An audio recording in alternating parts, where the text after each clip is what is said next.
Isengumngeni omkhulu umba wokubiwa kombane kweli, into leyo beka uxinzelelo nangakumbi kumaziko anikezela ngombane kweli. Lamaziko aphulukana nemali ebalelwa kwiibhiliyoni zeerandi iminyaka le.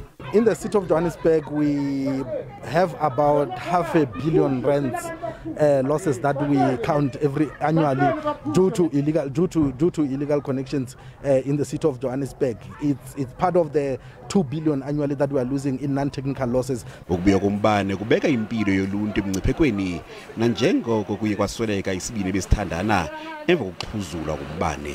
Abasebenzi baseCity Power bahambele ingingqi yaseBrixton bezama ukuduncula iintambo ezingekho mthethweni. You've got formalized housing.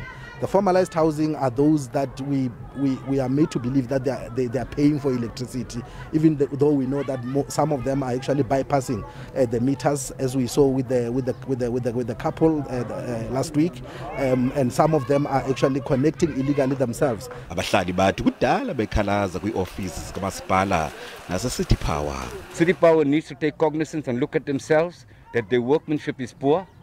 And they need to up their service to residents in the area. Iziko eCity Power linethemba lokufaka umbane nakwingingqi zogoba ityholo ngelokunqanda ukubiwa kombane.